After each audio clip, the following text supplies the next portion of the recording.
Okay, this is going to be a video notes and reflections on a reading, and what I'm doing is I'm starting the book Life Everlasting, The Animal Way of Death by Bernd Heinrich. And I'm reading a couple of books simultaneously. This one is some nature writing, and then I'm reading a autobiography of a MMA fighter. So, and I'm experimenting with taking my notes and reflections on these readings and putting them on video instead of writing them out somewhere or scribbling in my book or what have you. So I'm just starting this book, and I'm going to do a video for each chapter. And so this is the spoiler alert. If you have not read this book and you plan to read this book, don't watch this video.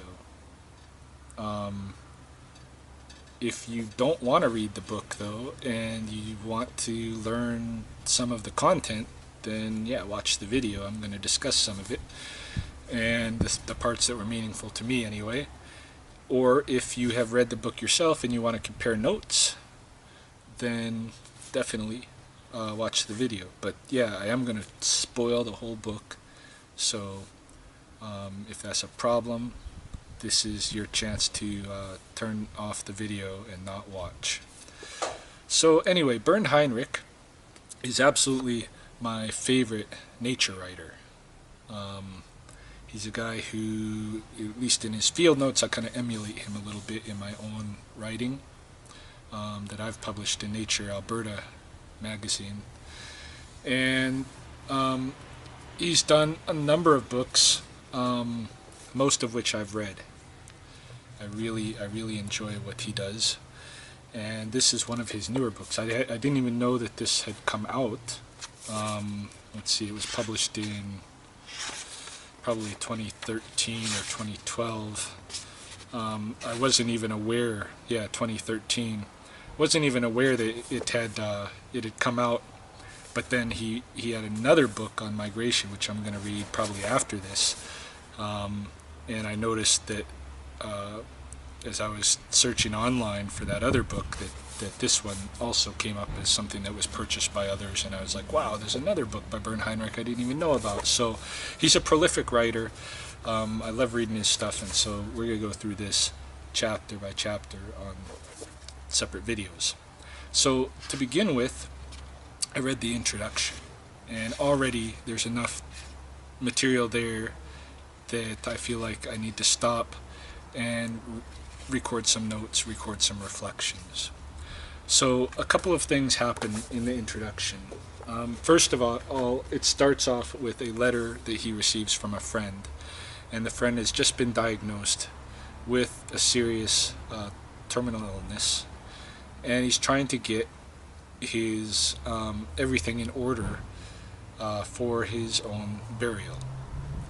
And this person does not want to be entombed in concrete and steel, nor does he want to be cremated. And what he would like to do is have what's called a green burial, which is basically no burial at all.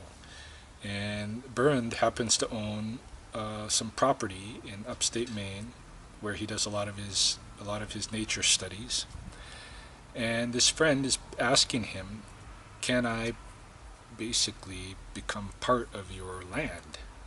Can my body be put out on your land to decompose?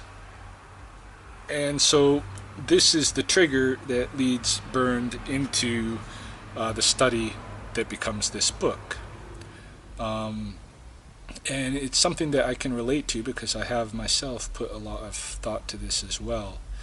The whole issue with how in the present mainstream culture we are basically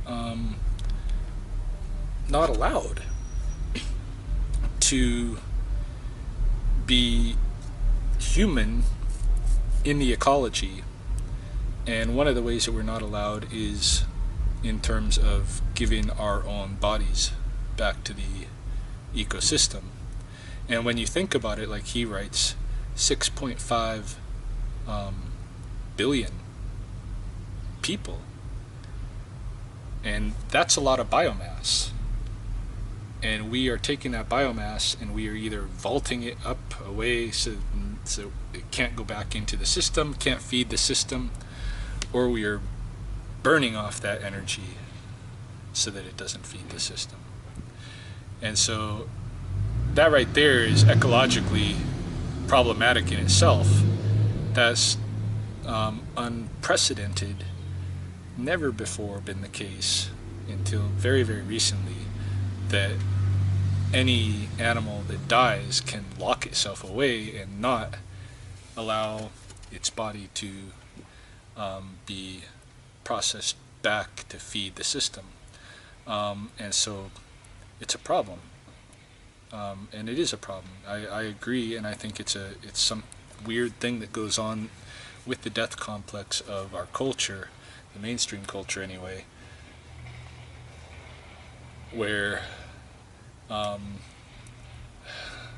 we're basically fantasizing that we're not part of the life system. We are, and we need to engage the life system as such, and part of that is in terms of giving ourselves back into that system. And I think one of the things that kind of like repulses us from doing that, or one of the things that in the culture at least we're trained to be repulsed of, is like we're basically told that our bodies are biohazard material. In fact, if you even go into the hospital and have, anything cut off of you, any material, any like flesh and blood taken out of your body, that is treated as biohazard material. I know at one time my wife had her appendix taken out, and we had to fight and fight to get the hospital to give us her appendix so that we could bring her appendix out and offer it back to the ecosystem. So, and that's what we did, but it was quite a fight. One of my friends had a cancer, testicular cancer, and so he had one of his testicles removed, and he tried to fight to get his testicle to offer it back to the ecosystem, and he was not successful. And what the hospital told him was that they had to incinerate it. And culturally, that is a really bad thing, to burn any part of your body. It's like offering yourself to the sun. And so I don't know if it psychosomatically or what, but my friend's cancer came back with a vengeance after this extraction of the tumor. So in any case, this is what the culture does, and Bernd kind of alludes to some of the issue with our perspective on the body as well. He doesn't really get as into it as I am right now, talking about it as biohazard. But what he mentions is that we make this really fine distinction between a predator and a scavenger, and we look down on scavenging, and we value predators, and that is very unfortunate. He says, well, it's kind of a false perception anyway, because there's very, very few animals that are absolutely one category or the other. Most predators will scavenge when they can, when opportunity is there. And most scavengers, there are times when they'll be predators. Take a magpie or a crow, for instance. In the winter, they're totally scavengers. In the summer, they're more predators. But we associate with them with scavenging. All of these kind of things. So the line distinguishing them is really actually pretty blurry. One thing that he notes is kind of neat is that plants are actually totally scavengers. Okay? Well, not absolutely every plant, but most plants are scavengers, and we overlook them as scavengers. We don't think about them as scavengers, but they are. And a lot of the other predators that we look up to as predators are actually a lot of times scavenging. So, and he mentions this. And I think that distinction is also connected with this whole treatment of, or this fear, maybe, of the body as biohazard. And it may stem from like diseases in Europe or something like that. Why be afraid of the death stuff, such that you gotta either lock it away or burn it? Part of the locking away is this attempt to preserve the body in its death state, which in itself is a weird cultural thing that we're going to be considering, I'm sure, as I read through this book. But part of it is also the biohazard thing, and why they don't want you to do a non-burial where you just go and lay yourself out on the land and let the animals pick you apart and put you back in the land. What they claim is that's going to be a health hazard to the public. That, of course, is a big lie, because there's, every day there's large animals out there dying, and how come they're not a hazard to the public? So I see this connection between what Bernd is pointing out as something important, which is the scavenger-predator distinction, and how that's more blurry than we think. I also see the same values that are involved in that scavenger-predator distinction are at play with our reluctance to allow ourselves total engagement with the ecology for fear of biohazard. And basically, we think that if we kill something, rather than, like, for instance, I eat roadkill, and a lot of people look down on that. That's totally scavenging. Of course, the animal is usually recently hit when I get it, but I'll eat it. There are people who go hunting, they'll shoot animals, and they'll eat them. But if they happen to hit an animal with their vehicle, they might not eat it, because that's considered scavenging. They weren't hunting. And that's the weird cultural value thing that's going on. Hey, it gets that extreme, where somebody who would otherwise eat an animal that they themselves shot won't eat it if they hit it with their car, because they weren't hunting at the time. It's an accidental death. Therefore, it's a scavenging situation. It's weird. So, in that, those values have been taken, I think, into the culture and lend to this extreme. We don't want anything used. We want everything new. And so now we have this kind of like disposable material culture, where we have to have brand new everything. You can't reuse. Say you bought a bottle of water, and you drank that bottle of water. It is not kosher in the mainstream culture to clean that bottle of water, refill it, and give that out to somebody else to drink as a perfectly good bottle of water. No, if the seal has been broken, it's done. That item is done, right? You're not hunting anymore, you're scavenging, basically, if that seal's been broken. And so it's a cultural taboo. It used to be that you could make baked goods and bring them to your kids' classrooms, and there's a lot of places now where you can't do that, because if you made it yourself instead of buying it at a store, it could be hazardous, it could be a health hazard. This has been taken to the extreme in our culture, and now we have this disposable material culture and this way of life that is very wasteful. And even in this wastefulness, just like with our bodies, we're not giving back. We're not giving back. We even like will pick the dog shit from our dog up off of the lawn, because the dog shit is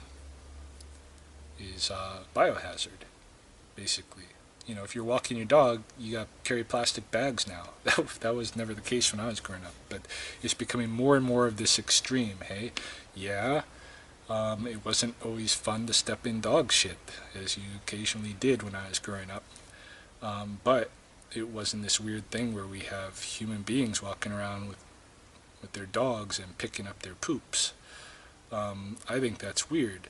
Poop is supposed to go back into the earth, to be part of the ecosystem.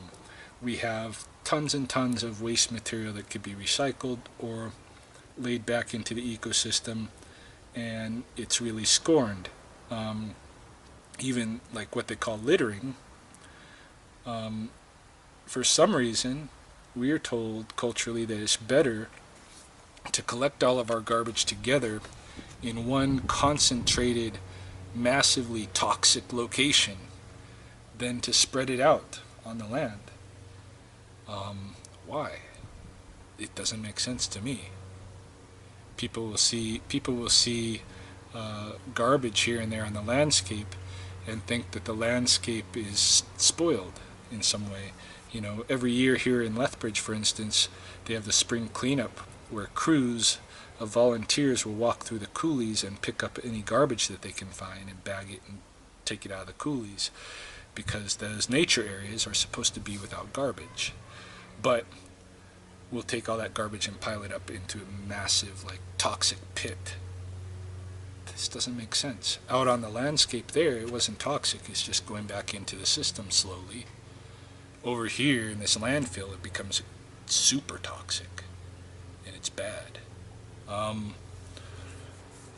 So all this weird stuff that the weird aspects of culture that I think of this mainstream culture that I'm definitely going to be engaging with as I read through this book. But so those are the two things in his introduction that he notes, is the letter from his friend that prompted this book, and this distinction between scavenger and predator, and the way that we look at it culturally, when in fact the lines are very blurry. And I'm adding to that the notion that that the values that are informing that distinction between scavenger and predator are the same values that are operating in a lot of other areas of our culture that are making us this disposable, wasteful material society. So that's the introduction, and I'll do a separate video when we move on to chapter 1.